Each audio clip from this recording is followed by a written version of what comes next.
Good morning. Okay, just trying to make sure I look all right here. Just waiting for Lara. She's going to be coming in from England. She's in London today. I met her here on the gram as well, and I'm excited about getting to know her and diving into some questions, things that help connect us. I think when we learn more about each other, we see ourselves in each other's stories, and we feel more connected. I'm a firm believer that you can't have too much connectivity. So let's see. There she is. Okay. Lara.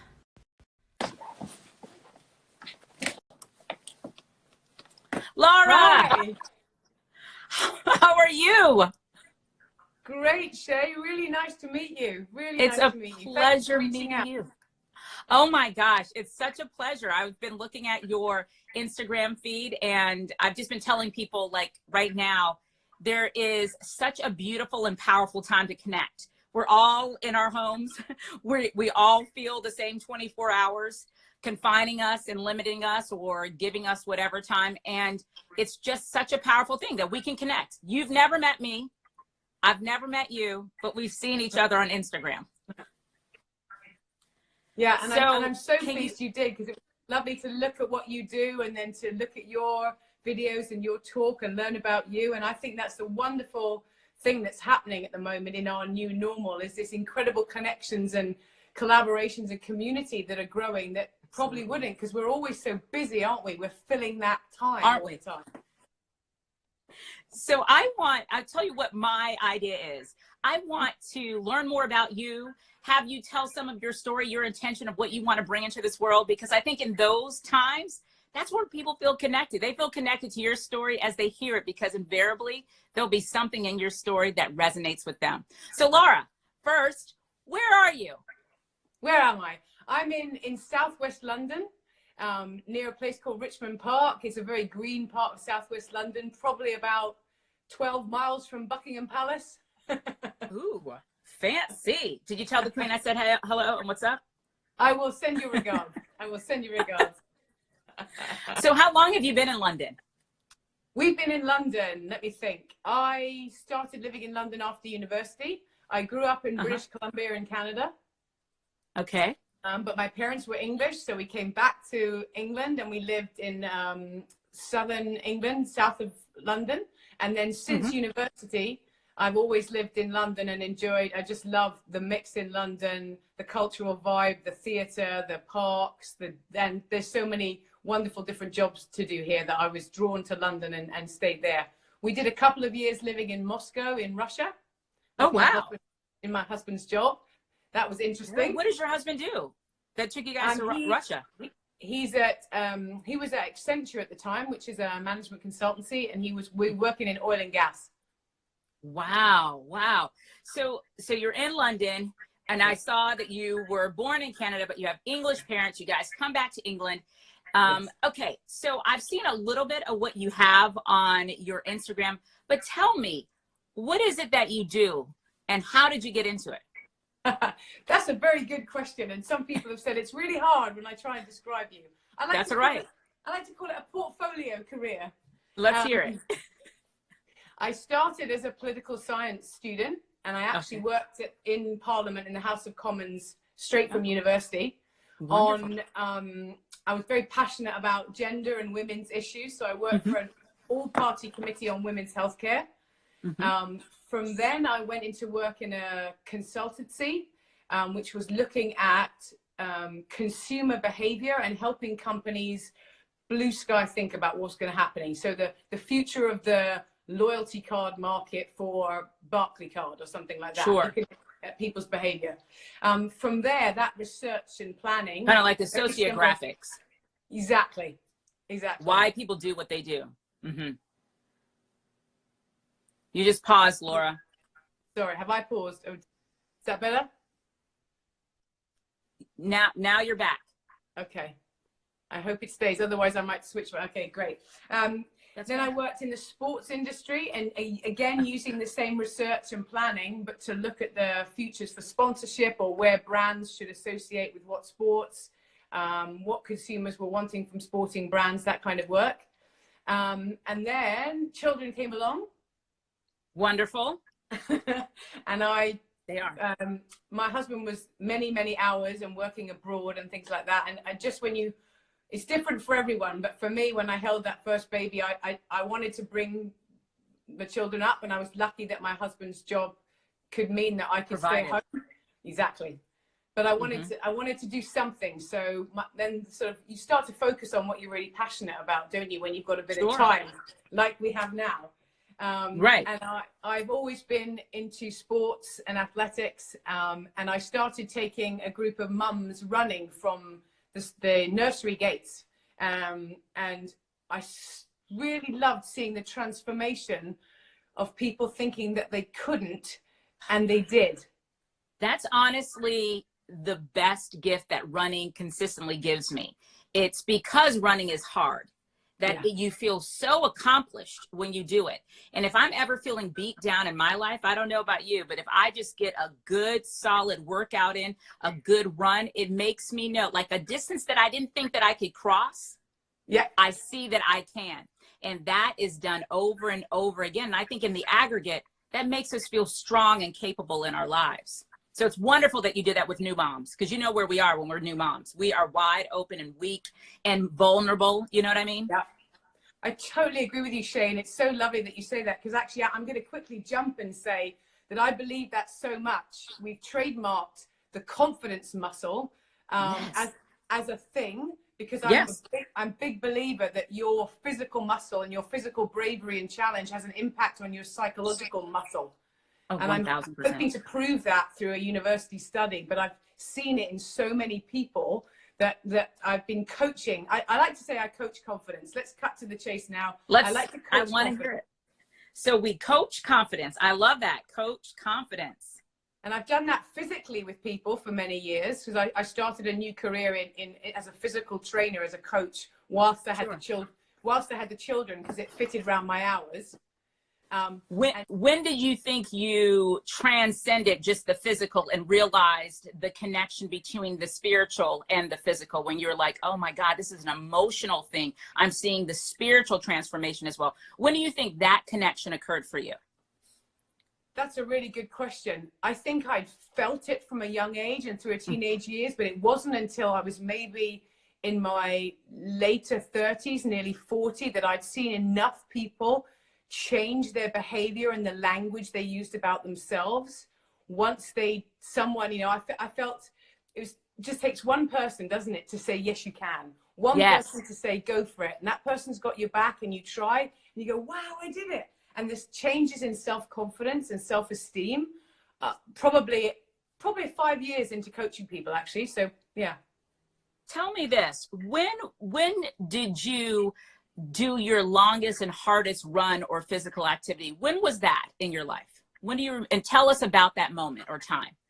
Sure. That's a really great question, because age 44, an opportunity came to me, which I wasn't expecting.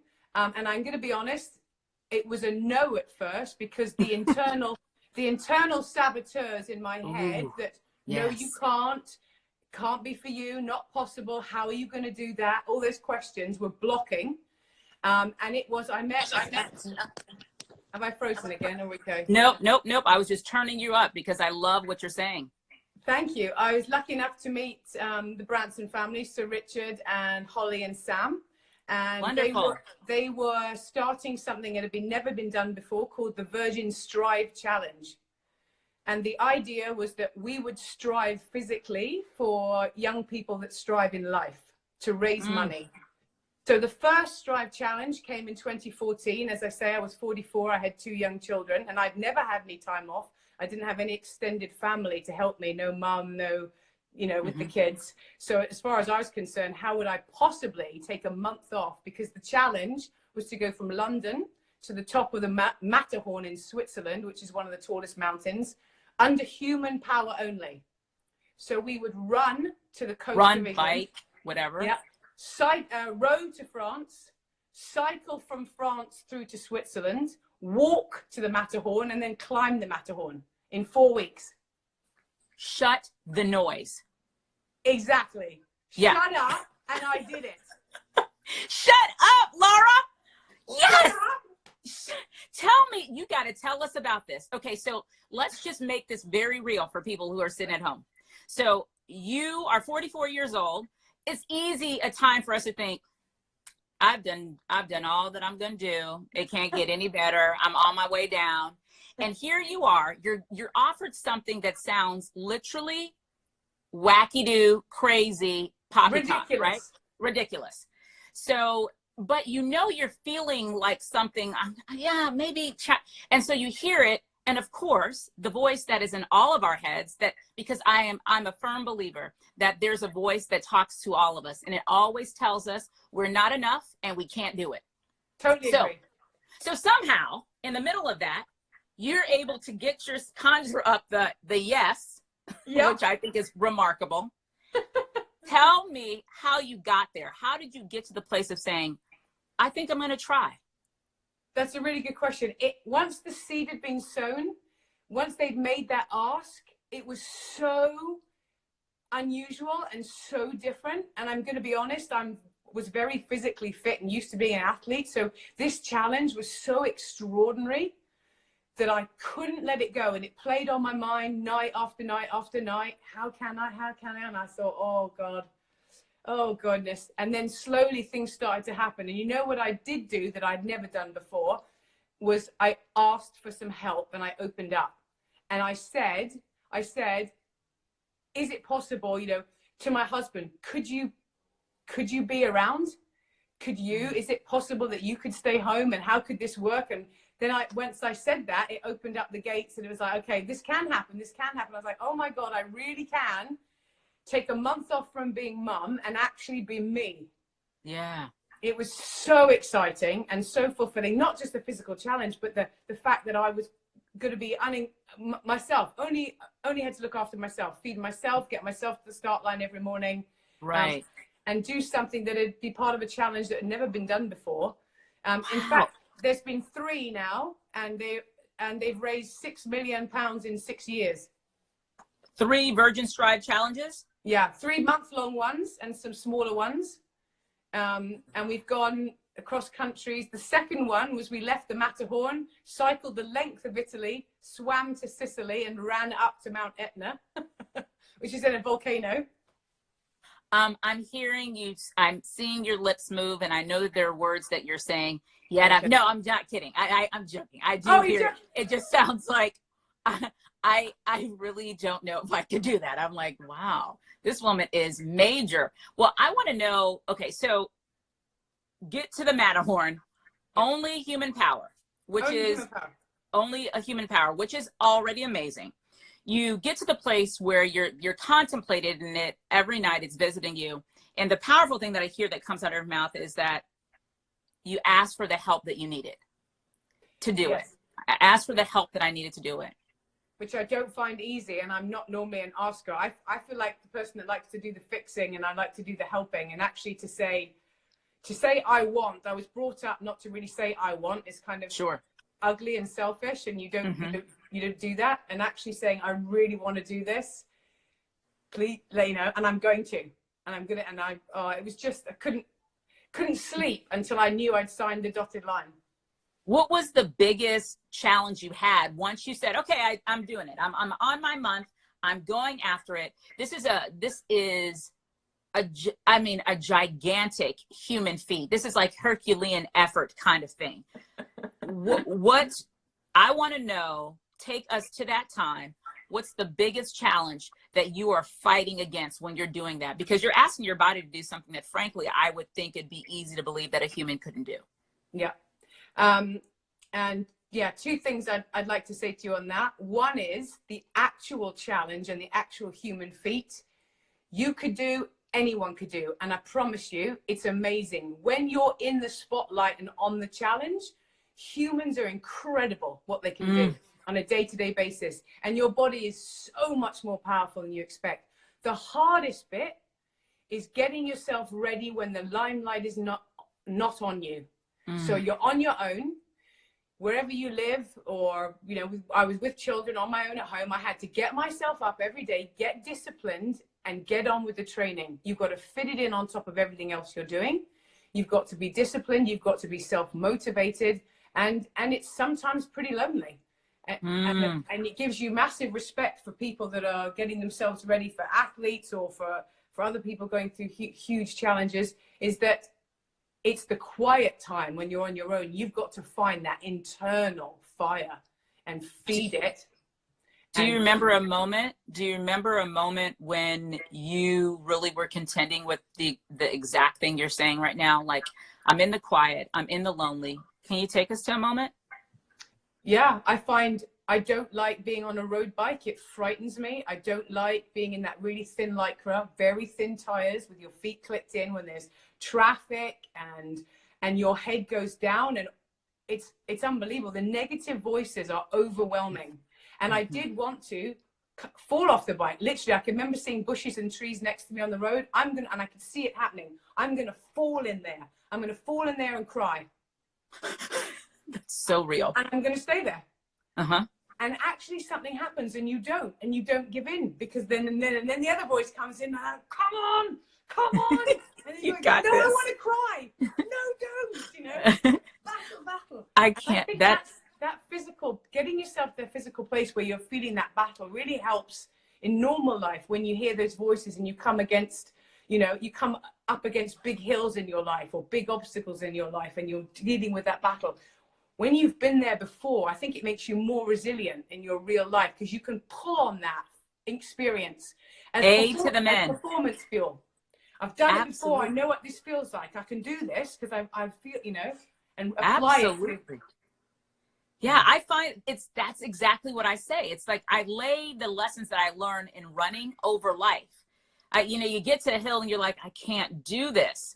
Yeah. And I just interviewed someone last week, and I asked her biggest takeaway, which I will ask you too. And one of the things she said that she learned in her experience is that she goes, you can do hard things if hard things are required of you. And that's what you're saying. And you don't know you can do the hard thing unless you do the hard thing. I have this kind of theory that I'm working on called the clutch muscle.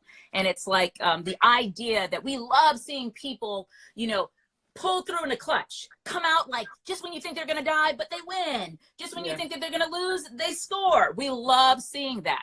But I realized I'm not a scientist, but I really would like someone to look into this, because I'm looking into the best of my, like with anthropological research here, that the only way that you have a well-formed clutch muscle, that you become someone who, like Tiger Woods, you can deliver when you hit the ball behind a tree and somehow you come up from behind a tree and you get it like within a foot of the hole on the green. The only way you become that person is you have got to be in the clutch over and over and over and over again. And sometimes you're going to fail. Sometimes you're going to come up short. But if you do it enough, that muscle is I think it gets bigger and bigger and gets more resilient and strong. So now when you're in a difficult time that looks impossible, you are able to pull on that clutch muscle and deliver. Totally agree with you. With you. Where it's amazing. Sometimes I feel like it's a bit of fate that we met, because that's what I'm talking about with the confidence muscle. I know. When athletes train a muscle, you have to stress the muscle and you get little tears in it. And then it needs time to repair and grow. That's right. And you practice and repeat. It gets stronger. Same with psychological muscle. I think you practice it. You go to one opportunity and you decide, I'm going to use my confidence muscle. I'm going to go for it. The next time it becomes easier, and that confidence muscle gets stronger. So I totally agree with you. And what's so interesting is I would love to tell people, hey, you can build this by doing easy stuff, but you cannot. The only way you can build it is riding on a bike with your feet clucked in, and you're scared, and the tires are scary and thin, and you're looking at the bushes and you're wanting to jump in and cry. That's the only way you get that muscle built up. Yeah. It's an ugly process to get the muscle built up. When I was a little girl, my mom would say, we'd be watching the Olympics together, and my mom, she'd be having her little color commentation on the side, commentaries on the side, and she'd say, and people have the nerve to be jealous. And what she was meaning is, because I loved watching, was her name? Dorothy Hamill, like the lady who had the bowl haircut, and she would do her little spin on the ice skates. Is that her name? Dorothy Hamill. I remember her. Okay, so I just remember thinking she was really amazing and loved watching her. And I was like, oh, this is so beautiful. And my mom would always say, she was like, yep, and everybody has the nerve to be jealous. And then she would expound upon it. And she's like, no one, to your point earlier, the loneliness. You're not in the limelight. The easy part is in the limelight and delivering. Exactly. The hard part is those months, those days, those early morning hours when no one sees you and no one's there to keep digging in and doing it. And that's what she meant. She meant that, you know what? People are jealous of this moment. No one's jealous of waking up at 3 o'clock in the morning. Yeah. No one's jealous of leaving their family for an hour, for a month. Exactly. No one's jealous of riding, right, or riding on a bicycle that they're incredibly scared about, but they're doing it anyway. They're only jealous of that moment when they're standing on the top of the podium with the wonderful whatever, you know? Of course. Yeah, absolutely. So, it's a great lesson, and you feel, you know, if you're brave enough to put yourself through it, your own self-esteem and the pride you have in yourself. And I would say there's been moments in my life where I've felt Olympian. I'm not, but it's made me feel that way, and pulling on those feelings is really powerful. You know, when you need it and you get into the dark places, and we've all got into dark places mentally in our life. And I know you've had a really hard time. I listened to your story, and, you know, everybody's been through stuff. And if you can draw on that as fuel to drive you forward and lift you out of that, and it can only come from us. You know, we can make excuses, we can lay blame, we can put up obstacles and blockers, but everyone is so powerful. You might need that one person. And I love all our athletic and sports metaphors, because I think they really work. You know, every athlete that gets on the track's got a coach. Every sports team's got a coach to help them decipher the rules and find their way through. And so having someone in your life that says to you, yes, you can. Yes, you can. And that's, you know, when you ask me, what do you want to put into the world? I want to almost put my hand out. You know, take your hand, Shay, and say, you know, take your hand, take the hand. Let's do it. Yeah, let's do it. Let's do it. Say, you know, yes, you can. I've got you back. You really can. Yeah, I love that. Take your hand and tell you, yes, you can. Tell me something in your life that's been hard for you that you've had to overcome or face or do or lift and pull or push, pulling from some of the things that you've learned in your world of athleticism. Something I've pulled on in my athletic life. Like what's a hard thing that you have, you know, because sometimes I think people sit back, right, and they listen to other people's stories. And I think we are all apt to always think that whatever story the person is saying is not as hard as theirs. You know, like, yeah, I know, but mine is real. Like, yeah, you could do that, but you have it so easy. So I want people to know, like, you're not just someone who's speaking like these rah-rah theories. Okay. You have seen it in your life. Where have you seen, man, I had to pull, this was a difficult thing. I had to go through it, and I'm alive. Yeah. Yeah. I think the physical challenges that I've done have helped me deal with discomfort, pain, and uncertainty. So I don't fear much anymore. I don't fear the uncertain outcome. I don't fear what's around the corner. So there's an innate feeling, and it helps you with your self-belief. It helped me at the time. I didn't know it, but and I know you're asking me about pain points. So that's all right. For me, two pain points in life. One of them is actually physical, and if I'm honest, I grew up as a competitive swimmer in Canada, and I loved it. I loved everything that gave me. It gave me a friendship group. It gave me a purpose. It gave me health and well-being. And then as a teenager, we moved to England, and I felt lost. I was the weirdo in class, the weirdo from Canada with the weird accent. Right. I was bigger than everyone else. I'd grown quite a lot. I was quite muscular. I'd grown quite a lot really early. And all the names that can come with that, you know, fat bum and this, that, and the other. And that progressed through my teenage life of being bigger, musclier, and the comments start to hurt. So there was the self-loathing started, if I'm honest, and it got to a bad point when I couldn't even get out the door to go to school. Sometimes I couldn't get out the door to go to work because I felt disgusting. And when I got into my 20s, what I hadn't realized was sport was such a part of my life and was such a foundation stone for me that when I started working after college in business, I let it go. I let it go from my life because I felt I was so busy. And what happened was my mental health plummeted, and my physical health plummeted, and I got in a really dark place. Yeah. Why I use words like self-loathing, because that's how it felt. I felt worthless. I felt disgusting, and sometimes you don't want to be here. Yeah. You don't even want to live when you feel that way. When it's all encompassing, you just want to disappear. Yeah. Yeah, I felt that before too. Okay. How'd you get out of that space? And who helped you? I think it was, I'm trying to think whether it was a sports team that reached out with me. It was one of those lucky breaks on one of those dark days. I love it when it happens, because I can remember lots of times in my life when you think it's really dark and suddenly a window opens or a door opens. I feel that is something that happens to us all. To us all. There's always someone who's going to be in that space to help.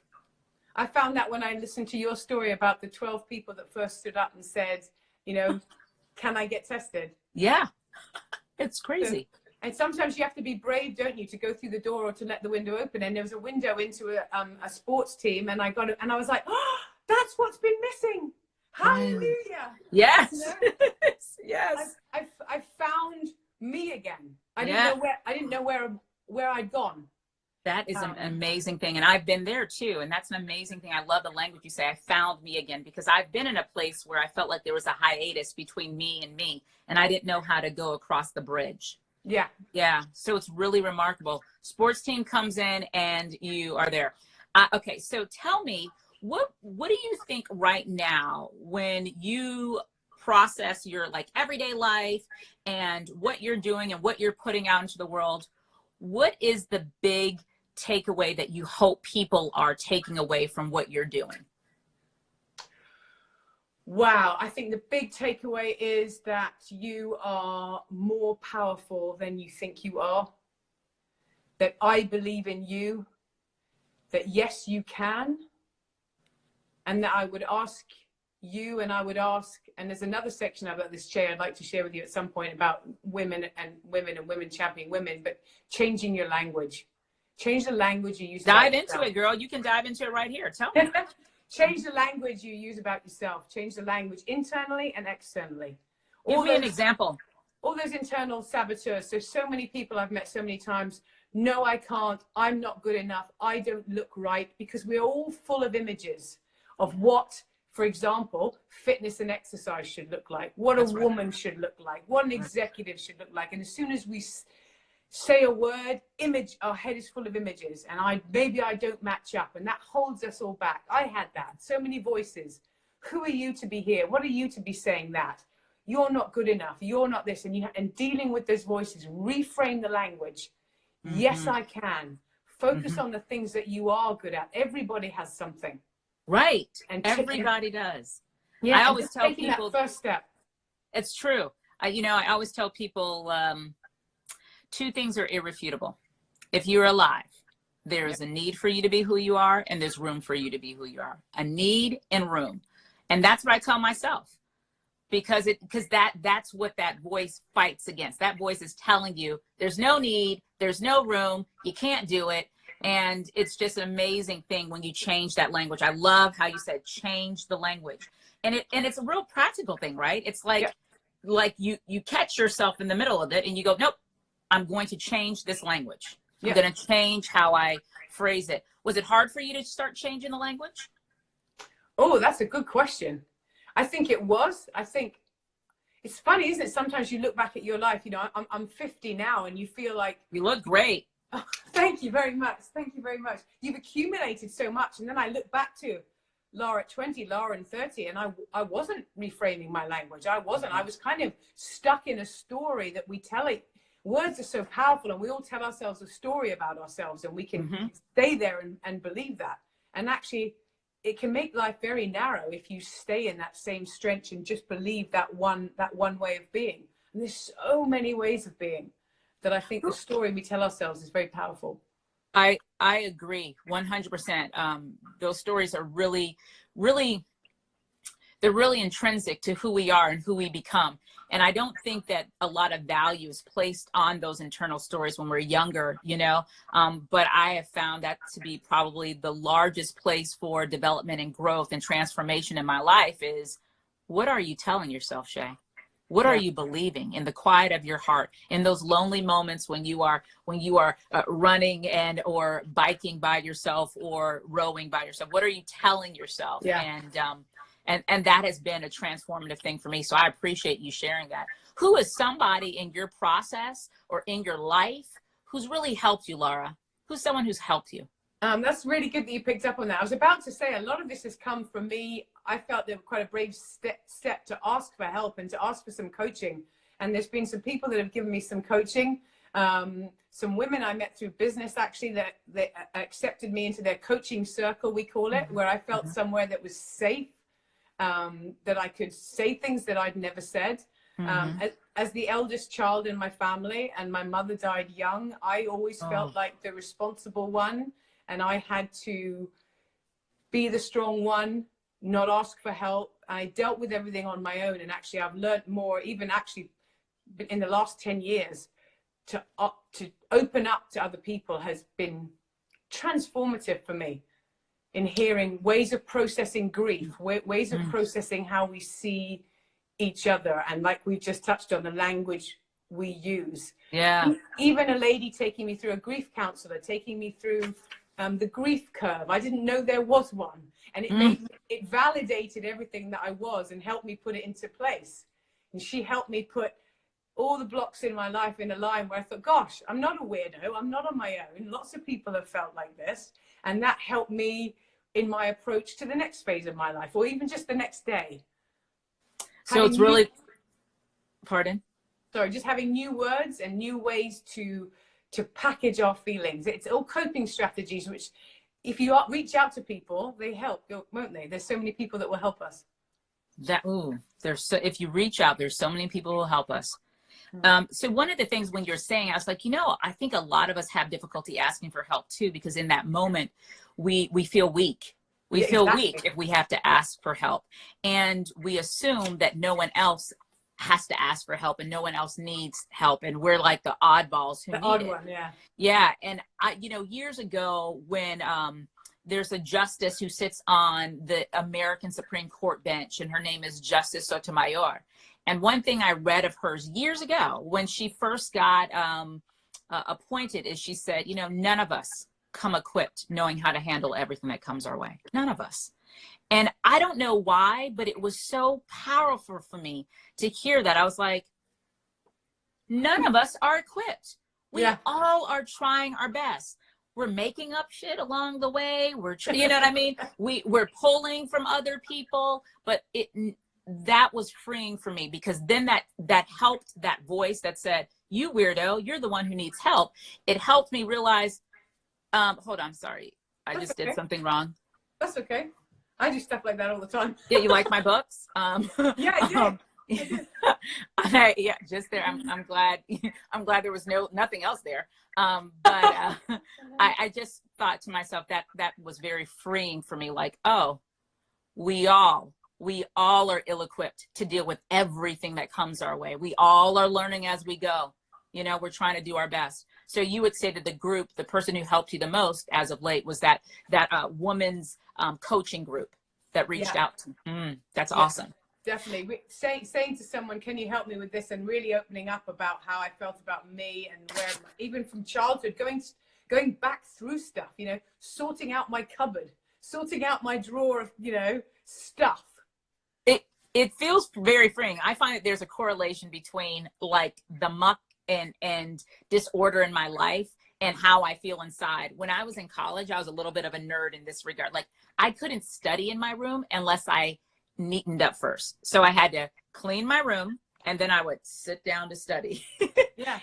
And I find that nice to be, right? I need the outside to kind of look beautiful or orderly, as I try to make the inside orderly as well. Yeah. What's something that you really enjoy right now and have a lot of fun doing, Lara? There's two things I love, which is CrossFit. I've been doing lots of CrossFit. CrossFit. And singing. I love singing. I don't get enough time. I was in a covers band for about 10 years. What? Ow! What did we sing, girl? What did we sing? It was covers, anything from The Doors to Amy Winehouse to a bit of fun, you know. Oh my God. We were just looking at Amy last night. We almost watched the doc, but I told my husband, I said, I can't. It breaks my heart. It's too, because she was a talent. Listen, I remember the summer of 2007 and rehab came into my world. Girl, I was like, this girl is gifted. And anyway. And doesn't it make you feel, when I see her story, I actually get quite sad and angry inside, going, just someone to reach out and help her. There no one with some sense there. I just feel like, oh, I feel like, I wish I knew her. And I could have, I know, because that's what I felt. I remember seeing her in interviews. I know this is a little off track, but it's a part of our lives, right? I remember seeing her in interviews, and she was such a steamy, hot mess. And the thing about her is she would do interviews completely high out of her mind, right? And I was always like, my mom used to always say, all you need is one friend. Like, where is the one friend? Being like, no, I got you. Like, and so that's what broke my heart. I didn't even know the nuances of her story, but from the outside, what I was feeling was this was someone who had no one intervening into her story and pulling her back and just loving on her. And maybe I'm wrong. Maybe there was someone and maybe she just didn't listen, but it felt like, God, she is, she was really a broken one. But that's amazing to me that you do her covers, because what a voice. Let's be real. The moment I heard Amy Winehouse, 1, white girl, 2, young girl, 3, British girl. She sounded like an old fat Black American woman. Yeah. Right? I have to say, our covers are nothing as good as hers. No. But we have a lot of fun. In fact, it's my daughter's got the voice. She's the one that's taking over singing in the house. But it's just so much fun. I just have always loved it, and good fun. I love that. So right now, CrossFit and singing. By the way, hats off to you at CrossFit. I tried it. I don't think CrossFit likes me. It's hard, hey? It's hard. Girl, I mean, CrossFit is like, CrossFit is the truth. You have better come prepared to like meet your weakest, most broken self, because she's going to show it to you. She's going to bring it out and show it to you. Yeah. Felt very broken many times. Very broken. Yeah. I mean, and it's sneaky, that CrossFit, because it'll be like, oh yeah, I mean, the WOD of the day is just like 3 sets of this. And you're like, oh, I got that. Just 3 sets of death. Is that what you're telling me? Is that 3 sets of death? No, I can't do it. Yeah. You're so right. It comes up every time. It catches me. Oh, what? Just 21 of that and say that. Easy. Right. Yeah. All you need to do is do, burpees for a minute. Oh, okay. Yeah, that's how I'll do burpees for a minute. Just kidding. Can I do burpees for 5 seconds? Exactly. But I love a challenge, and I keep having to move the bar, so I'm like, okay, this is the next hardest thing I can do, having already done. I love this. Okay, Lara, 5 years from now, what do you want to see? Ooh. Okay. I'm good at this. I want to have written the book. I want to have done the TED Talk. And I want the confidence muscle in my new business, the Leadership High, to be up and not just running, accelerating. How's that? That's beautiful. Okay, I have questions that come off of that question now. Okay. And What's I want the book to do about? another. You asked me for a little. We were winding back to what we were saying. If I was going to say we are all alive, if we want to get from alive to thrive, it has to be strive. So you need to be striving for something. Helps us all. If we want to get from alive to thrive. Alive to thrive. You gotta strive. You have to strive. Ooh, I like it. I thought you might. Oh my gosh, I'm writing this down. Okay, so now tell me, what is the book about? What's the book about? 5 years from now, we got our book out. What are we telling the world? Confidence muscle. So hopefully we're starting the research with a university, quite prestigious university in England in September, October time. All being well, I realize we're in crazy world time right now. So crazy, batshit crazy stuff. So for real.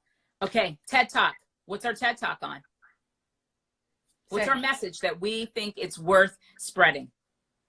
Is that you are gifted in life, this beautiful bit of miracle of science fiction, as I call it, the human body, which is so powerful.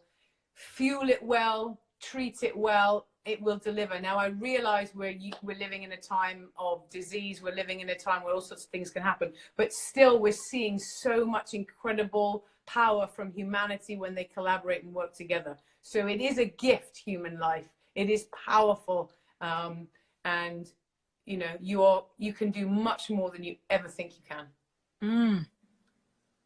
That is beautiful. New business. Your business is thriving. What are we doing? How many people are we impacting? What does it look like? That's very kind of you. We're just starting. So there's two of us who've been friends since we were 16. It's called the Leadership High, a metaphor for aiming high in life, for the physical high that comes from challenging yourself. And we take you high for a view and a perspective. And we use physical challenge to help you unlock your narrative and to build your confidence muscle. So you can build the leadership mindset. We're all leaders in our own lives. We all have to make leading decisions every day. When we get up every morning, everyone's got to take, we're human beings. We step forward. Locomotion, we're natural. We don't walk backwards. We walk forward. We got to take that step forward. You have to take a leading step. How are you going to take that leading step? What can you do in your life to help you fuel a mindset that you can take that next brave step, whatever it is, whatever mountain is ahead of you? Who's your buyer? Who is your customer? We are working with individuals as well as corporations. So we've got two big companies at the moment and we're working with their teams, but we're also working with some individuals who are daring to lead in their life. Love it. Okay, so I have a few questions just in closing that I ask everybody. And it's just kind of like, I don't know if you're familiar with James Lipton. He used to do this show called Inside the Actors Studio. Oh, no, I don't know. It was really awesome. And I believe he got his questions from a French interviewer, maybe philosopher, but I loved his questions. So I'm just they're just simple questions. So what sound or noise do you love?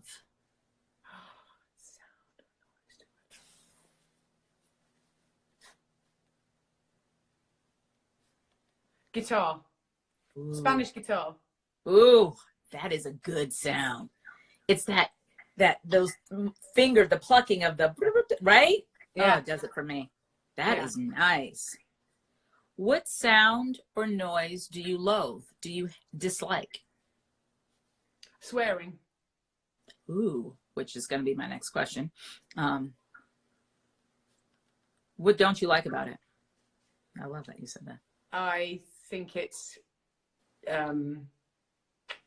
lazy use of language. I think it's uncreative, and I think it's crass. Love it. Being honest. Oops. No, I appreciate that. That's what I want. Which my very next question is hilarious. What's your favorite curse word? What's my favorite curse word? What do I say? I might have to if you don't have one, I asked somebody that the other day and she was like, phooey. I mean, it was bad. It was like crap, essentially. I don't know what I say. I'll have to ask the kids. Okay, that's all right. That's all right. If heaven exists, what would you like God to say when God sees you? Ooh.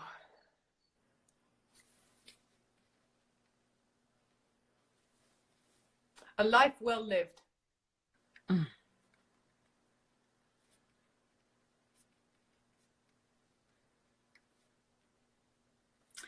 If you only had a few moments remaining in your life and you needed to share something and shout it from the mountaintop for all the world to hear, what is that one thing that you are shouting? Say the things you want to say before it's too late. Tell the people you love them. Tell that person they're terrific at something. Give the positives, mend the bridges, build the wall, not build the walls, that's not wrong, but mend the bridges. But I know what you mean. Yeah, build the bridges. I get what you mean. Say the things you want to say before it's too late. Mend the broken bits. Yeah. Build the bridges. Yeah. Make things right. Yeah. Exactly. Laura, this has been an amazing time for me. And I really appreciate you giving me your time. Been lovely to meet you, and vice versa. Delightful to see your energy, the light in your eyes, and hear your story. And I thank you for reaching out. I think it's a wonderful thing to do. You reached your hand out, and we're shaking hands virtually across the Atlantic. There it is. There it is. So if I want to know more about your business, if I want to learn more about you, what do I need to do?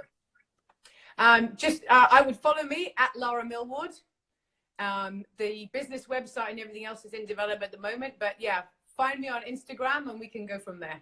Okay, so I'm going to have your information, and when I post this, I'm going to post it to IGTV, so it'll live in perpetuity, so we all can watch it over and over again. And I can't wait to come to London and meet you.